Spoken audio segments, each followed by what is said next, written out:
Habari za jioni mpendwa mtazamaji popote pale ulipo, karibu tena kwa ajili ya kupata utabiri wa leo kwa muda saa 24 zijazo kuanzia saa 3 usiku. Na tuanze utabiri wetu kwa kuangalia hali ya mwenendo mvua hapa nchini kwa muda saa 24 zilizopita mpaka ilipofika saa 3 asubuhi ya leo. Tunaweza kuona maeneo mengi ya chetu yameendelea kupata mvua katika viwango tofauti, na kituo cha Hombolo katika mkoa wa Dodoma kinaweza kupata mvua ya mita 42 ikiwa ni kiwango cha juu kulinganisha na viwango vingine. Hali inadhihirishwa na picha za satellite ambazo zinaonyesha leo ipo mawingu katika maeneo mengi ya chetu, hali ambayo inatarajiwa kuendelea kusababisha mvua hata ngurumo kwa baadhi ya maeneo hapa nchini. Usiku wa leo tunatarajia kwamba katika maeneo ya ukanda wa Ziwa Victoria, maeneo ya magharibi ya nchi ni katika mikoa ya Kigoma pamoja na Tabora kutoka na hali ya kiasi na mvua zitakazopatana na ngurumo katika maeneo machache, wakati maeneo nyanda za juu kaskazini mashariki tunatarajia atakuwa na hali ya kiasi na mvua katika maeneo machache, na maeneo mengine yaliyosalia tunatarajia atakuwa na hali ya kiasi na atakuwa makavu kwa usiku wa leo. Na kwa kesho ni matarajio yetu kwamba katika maeneo yote mwambao pwani ya Bahari ya Hindi pamoja na maeneo mkoa wa Morogoro kutakuwa na hali ya kiasi na mvua katika maeneo machache pamoja na vipindi vya jua,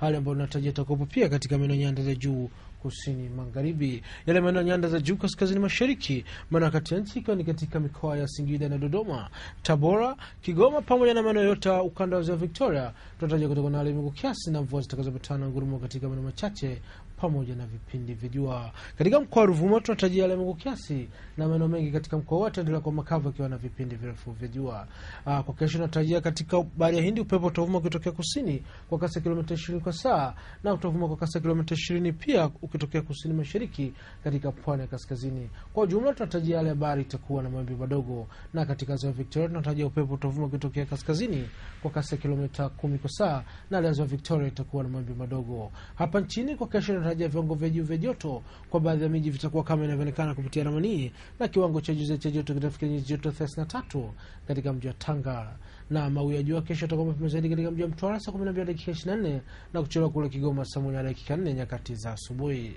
Macho yake yatakuwa mapema zaidi katika mji wa Mtwara saa 12:21 na kuchelewa Kigoma saa 1:05 nyakati za jioni. Na katika bara Afrika kwa kesho tunatarajia kiwango cha juu cha joto kitakuwa nyuzi joto 43 katika miji ya Niamey katika nchi ya Niger pamoja na Jabena kule nchini Chad. Kutoka mamlaka ya Tanzania tunasema asante kwa kuona, sina tunakutakia usiku mwema.